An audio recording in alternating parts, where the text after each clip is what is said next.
started. So I just want to say that this webinar is not intended to constitute medical advice, and you should always speak to your own doctor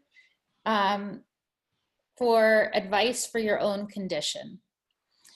Lama Marut, aka Brian K. Smith, holds a Ph.D. in Comparative Religion and taught for more than 2 decades in the academic world, first at Columbia University and later at the University of California. He lived as a Buddhist monk for 8 years and has served for the past 15 years as a spiritual teacher to students around the world. Lama Marut is currently the spiritual director of 8 middle way centers located in North America, Australia, and Singapore. And welcome. I'm really excited to talk to you. And I have so much to ask you and to speak with you about. So I got done watching the movie Incite Happiness. And it's a really great, it's very well done and a very interesting movie. I wanted to start by asking you a question that was asked in the movie. What is happiness? Well, happiness, happiness is obviously a state of mind. And I think some people confuse happiness with pleasure. So sometimes we think, well, when I'm having pleasurable feelings, that means I'm happy. But happiness, I think real happiness is more deep-seated than that, more nuanced than that. So I think another word for happiness is contentment. Being content with your life, being content with your life as it is, and not always wanting something more or not wanting something that you already have, but being content with life as you are leading it. And that, I think, is the goal of all spiritual traditions. All authentic spiritual traditions are to bring you to that, designed to bring you to that state of contentment. One thing, I love quotes, and there's one quote that struck me that I say to myself sometimes when I'm feeling down. And it's, right now, someone is wishing for something you already have. Yeah, that's good. Yeah, very nice. And it makes me realize, think about the gifts that I have and how I should be grateful. But let's talk about how you feel people, what works and what doesn't work. We'll start with what doesn't work in searching for happiness. Okay. So many of us try to fill voids with consumerism, buying, external experiences, which are wonderful, but it can't be nonstop going. It's not the main thing that builds happiness, right? You're talking about happiness within. And I always do believe that when you give, you get in abundance, in more ways than you could ever imagine. So can you share briefly what you found works and doesn't work in achieving happiness? Well, you've already mentioned, the basics of what doesn't work.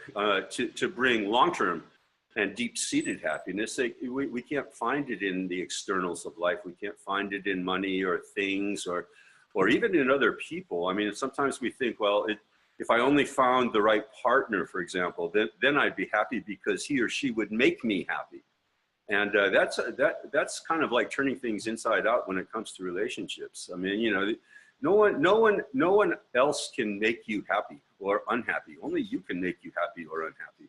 So, there's lots of things that we try for happiness, and they do sometimes bring us, temporary happiness. That's true, and that's not to be dismissed. But in terms of the long-term and consistent form of happiness, in the, like I said, contentment, that's got to be found within. So the secret, such as it is to learn how to be happy with yourself, within yourself. And the spiritual traditions are designed to bring that kind of inner sense of peace, of calm, of acceptance, of contentment, and so forth, beginning, when it comes to the spiritual life, beginning with living an ethical life, you know, and everyone kind of knows what an ethical life is. Don't kill if you can avoid it. Don't harm other people. Don't steal. Don't lie. Don't sleep with people you shouldn't be sleeping with. You know, round up the usual suspects. Everyone knows these, you know, ethical guidelines, but, you know, sometimes we don't live by them. And to the extent that we don't live by them, we're creating the causes for our own unhappiness, actually, for our own, you know, dis-ease. So it begins with trying to curb the, you know, the worst inclinations that we have. That's what an ethical framework does for us. It gives us a structure to live a life of, you know, of goodness, of virtue, and one that we can be proud of. So as soon as, you know, to the extent that we can abide by these ethical guidelines, our sense of self-esteem goes up, because we know we're at least trying to live the life that we kind of know deep down inside that we should be living. And to a large extent, that's a little sometimes easier said than done. Of course. I mean, I agree with everything you say in the movie, and I agree with everything that about happiness, that it's, if you could put yourself into a position of how could I serve, how could I help others, instead of what could someone do for me, when you flip that, it's putting you in a position of not needing. And like when you said, someone can't be annoying if you don't allow them to annoy you, right? So it's putting you in a position, in a whole different position. It's like flipping the table. But it's hard to do, because I think as humans, we're innately programmed to maybe seek happiness, seek our own happiness, and we do that by automatically, innately, I think, trying to satisfy our own needs. So for example, like I'm on a diet. I'm always like watching my weight, right? And but periodically I have an off day where I'm gonna like go for ice cream with my daughter, and you know, you do sometimes fall off that wagon. I think it's harder with when you're talking about interacting with people, because inevitably I might be driving and there's an annoying driver, and inevitably I get angry at that driver. So what are ways that, first of all, to let ourselves also be sometimes, and to deal with it when, on the whole, we don't let people anger us, but sometimes they just get to us. You know, something just gets to us. What do you advise? Well, first of all, I'd be careful about the language. These are not innate qualities. These you know, negative habits of response. They're habits. They're not hardwired. They're just habitual responses that we have created over and over and over again. So it seems like second nature when somebody irritates you to get irritated. You know, when somebody cuts you off in traffic, to get angry. It seems like second nature, but it isn't actually nature. It's a habit, and habits can be changed. Habits can be relearned, and that's what a spiritual practice is all about. Is learning a different kind of response, and making that habitual instead of the negative one that has always been habitual. And you know, the key here, I think, is to try to keep in the forefront of one's mind, I want to be happy. I want to live a nice life. I want to live a contented life, a life of peace, and you know, and not one of stress and anxiety and so forth. And then, you know, with that kind of reminder of what, you know, what it is, what kind of life we really want to lead, then in any particular situation, well, what kind of response here would you know, further the happiness that I'm seeking? And you know, anger does not further that happiness. Getting upset does not further the happiness that, so it, you know, it's a matter of like, you know, being very aware of your own self-interest. You can call it enlightened self-interest of what in this situation is best for me. And then, you know, of course, for the other person. Getting angry at another person isn't helping their day, isn't making their day more pleasant, and it's not making your day more pleasant. This was a very, I struggled with anger for many, many years, still do. And this was a very, very important insight, at least for my own practice, was just recognizing it's not how I want to live. It's not in my self-interest in this situation to get angry. And that helps a lot. And of course, we always fail. I mean, you sometimes at least fail. And then, you got to be a little bit forgiving, self-forgiving, and say, well, I'm a human being. I make mistakes just like other human beings make mistakes. And then, so I fell off the horse. I got angry. I yelled back at somebody who was yelling at me or whatever. But then you get back on the horse and say, well, I'll try again. Next time, maybe, I'll try harder, And that's the way it goes. That's a sort of a realistic way of thinking about the spiritual life. Failure is built in. It's built in. Actually, you know what? What you said is a great point. So failure is built in, and also I have to check that I said it's innate. So you're right. It's actually more a learned habit than innate, right? Our immediate reactions. That's right. So just to kind of reiterate, the spiritual practice is breaking bad old habits and creating new habits. And it's as simple as that. And the guidelines are quite clear, Anger does not dissipate with anger. You can't solve hatred with more hatred. You got to sort of turn the other cheek, like Jesus said, and sort of unilaterally surrender when it comes to these kinds of encounters with difficult people or difficult situations, but with the wisdom of knowing, well, but this is really in my own self-interest to not respond to anger with anger. It doesn't help me. It doesn't further my quest for happiness. And of course, it doesn't do anything positive for the person I'm interacting with by just returning anger with anger, hatred with hatred. We got to break the cycle, in other words. Break that bad cyclical habit of just returning anger with anger, hatred with hatred, et cetera, and put a sort of a wrench in the system and stop it, and then create something new and more positive. And I think when you do that, have you seen that have rippling effects on others then too? I guess. Oh, absolutely. Yeah, I mean, it's good for everyone. Being good is good for everyone. It's good for you, and it's good for the people that you're, interacting with in life, of course. As you said earlier, easier said than done, right? So that's where the practice comes in. Mm-hmm. That's where the spiritual life isn't easy. Very often it isn't easy because, old habits are deep. They're deep-seated. They seem like they're innate. It seems like second nature. It seems like I need to, do this kind of, negative response.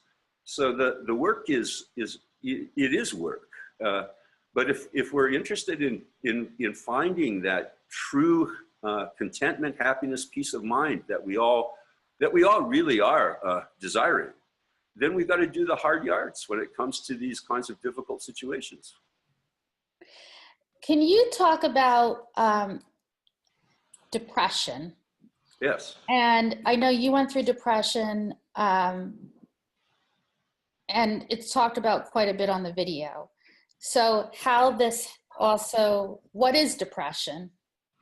And yeah.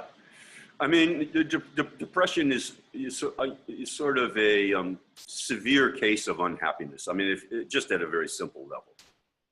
And I'm not a doctor. I'm not a clinical psychologist.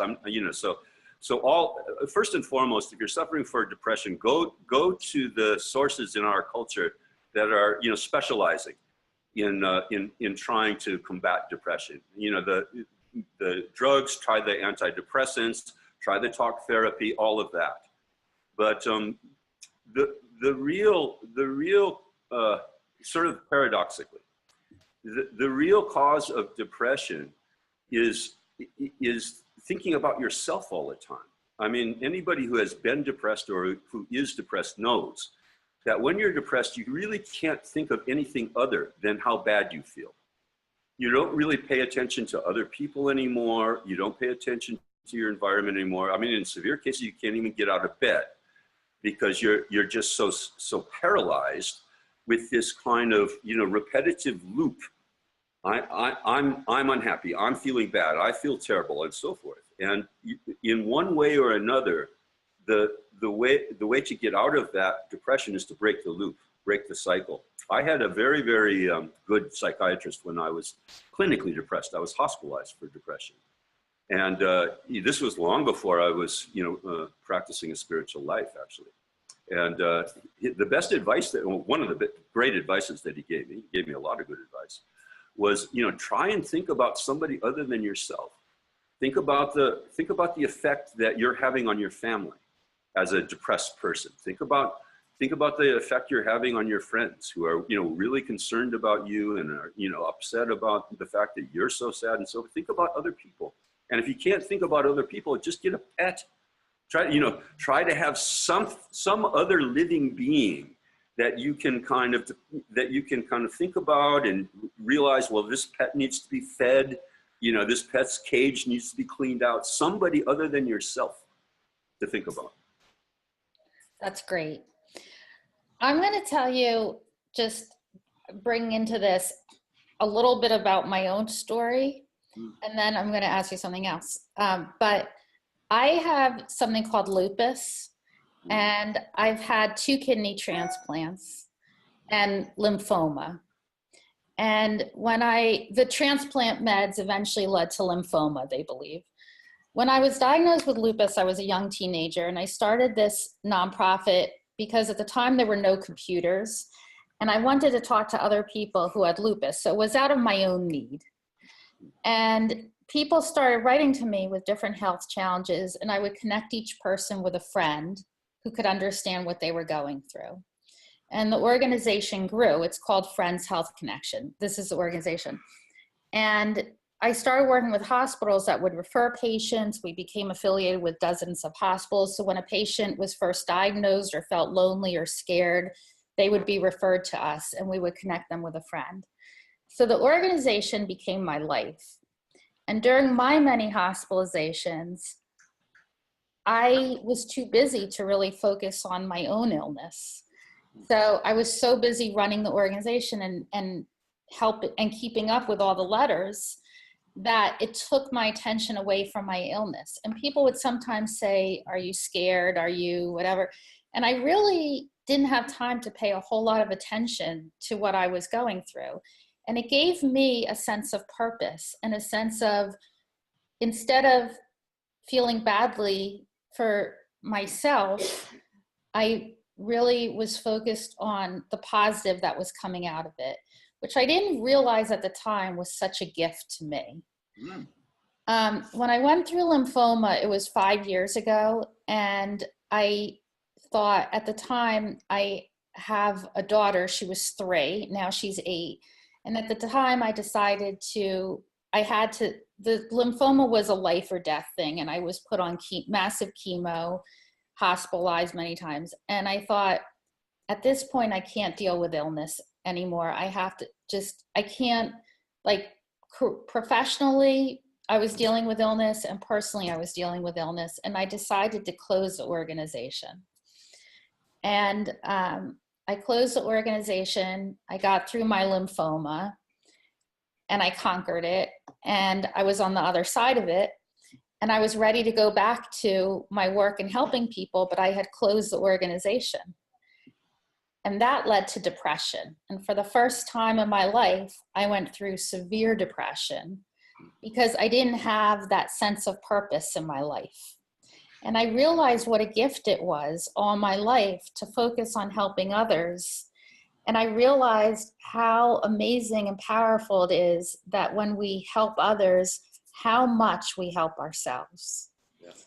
So that's what led to depression in my case. It wasn't my battle with illness. It was my sense of purpose being gone and not knowing how to get that back. And so I was able to get a small grant to restart the organization. And we just built an online community so patients could log on and find friends. And we're doing these online webinars. And I think that going through depression, the gift in all of this, in our hardships in life, whether it's illness physically, depression emotionally or mentally, or whatever hardship we faced, a hard childhood, the gift in it is this wisdom that comes out that gives us the education or the empathy so we could help others. So I felt, the video was so, Incite Happiness, the movie, the video was really touching to me because I felt like it's everything I've learned, that the gifts that we have, that we carry, it's the education we've received in school, but it's the education we've received in life, that each of us have this ability to help others. And I think when you help others, you help yourself in so many ways, which is pretty much what you're saying, in ways that when you dwell on self-pity, that's when you kind of could roll up in a ball and just want to give up. But when you could use your gifts in a positive way, it helps you to cope with your own challenges because at least something positive came out of it, right? Absolutely. Excellent story. Thank you for sharing it. Excellent. Beautiful. Very beautiful. Very wise. Very wise understanding of like how to deal with with the difficulties of life. We all have some form or another of huge challenges, physical, mental, whatever it is, bad childhood, as you mentioned. And in Buddhism, they say that problems can be transformed into opportunities. So any kind of challenges that you're facing can be made into an opportunity to help others, actually, as you say, to have a kind of a first-hand understanding that of suffering that then allows for empathy, because other people are going through the same kinds of things, or even worse in some cases. And until it kind of happens to you, you don't really know how to have that kind of empathy for others. We just have this sort of pity for other people's suffering until we really know what it's all about, physical, mental, whatever the form the suffering comes in, economic. And so that's the way to transform. That's the way to transform yourself from being a victim to being a master. Instead of just wallowing in victimhood, to realize that in a sense it's a gift. It's a gift that will allow us, in one way or another, to really help other people. Because you could relate, and so many people who start nonprofits start because of their own pain. And they're able to touch other lives. But you don't have to start a nonprofit. It's just using that pain. So another example was after my first transplant, when I finally got well, I lost my mom very suddenly. And she was always by my side. So the first Mother's Day without her, I was going out of my mind. I didn't know how I would survive the day. So I decided to call my local hospital and ask if I could visit a child there. I was in my 20s who had lost her mom. And I brought some balloons and I went and they connected me. They said, yeah, there's this little girl in this room and she's being raised by her sister. She lost her mom. So I brought her balloons and I sat with her, and I did it really selfishly because I did not know what to do to survive that day. And it ended up being such a gift to me. So what I've learned is somehow if we could use our pain, exactly what you're saying, and say, if we could turn around to how could we help others,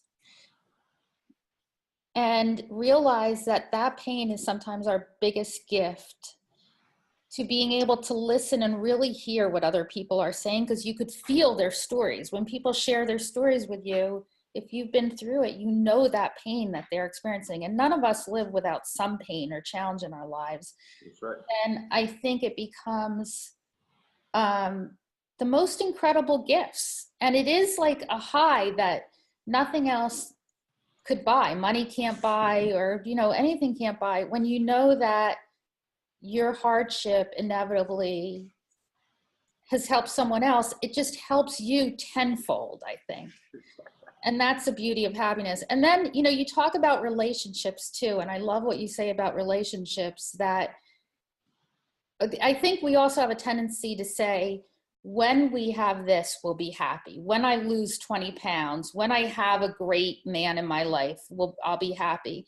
Yeah. But that is putting a big burden on someone else.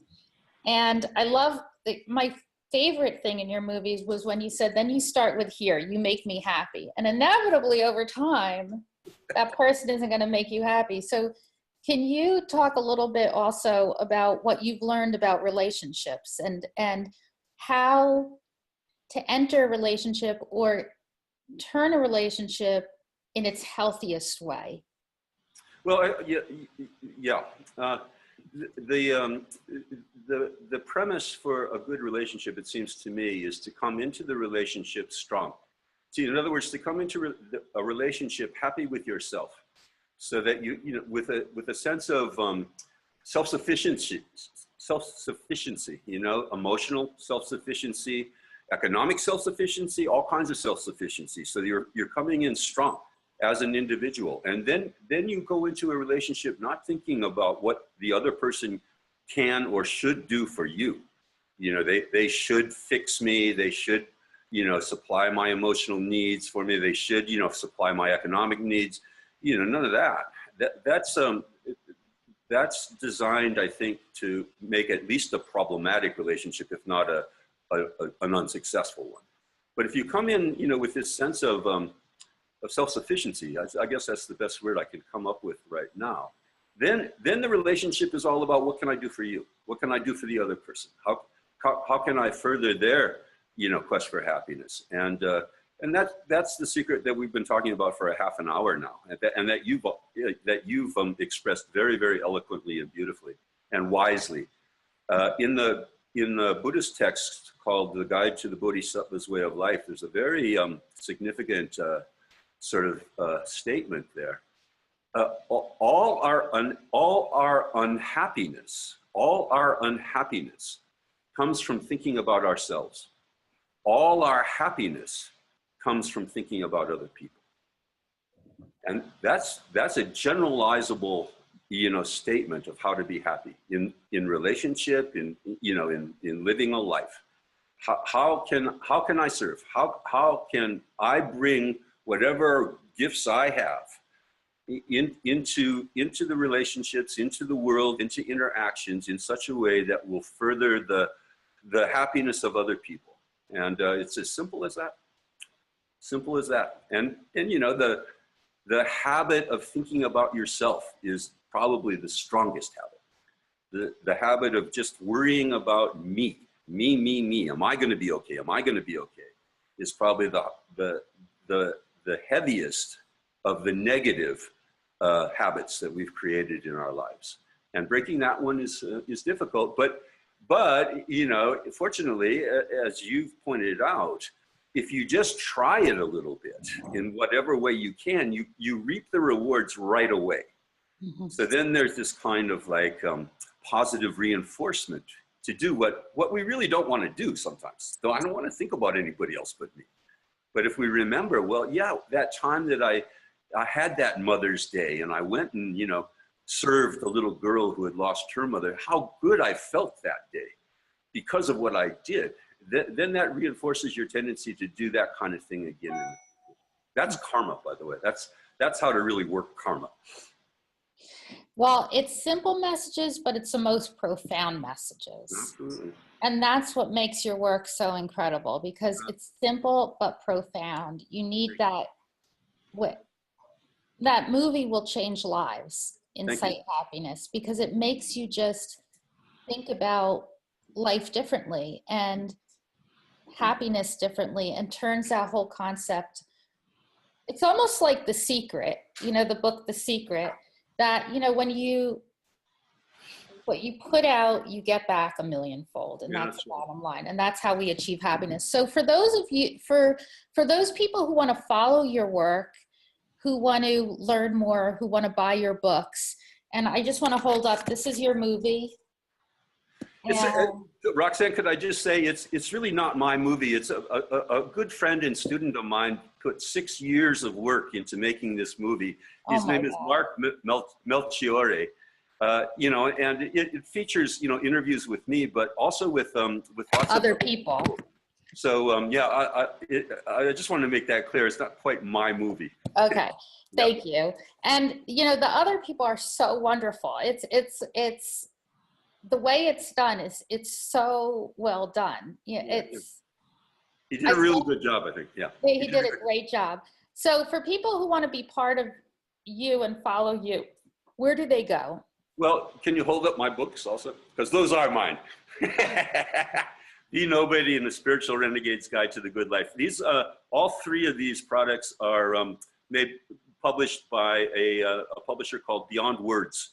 And they have a website, Beyond Word, I think, without the S at it, .com or org or whatever, com. And you can go to that website and find my books and find the Mark Melchiorre's movie called Incite Happiness.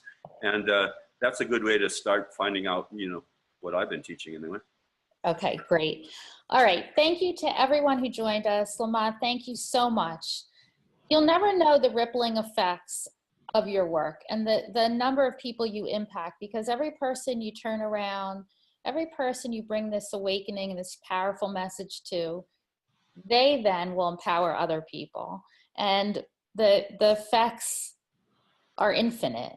So thank you for your work and for touching so many lives and for putting your seeds of wisdom out there and for joining me today. I really appreciate it. Well, it's been a wonderful experience talking to such a wise woman. Thank you, Roxanne. Have a great day. And thank you to everyone who joined us. We'll be posting this recording. Thank you.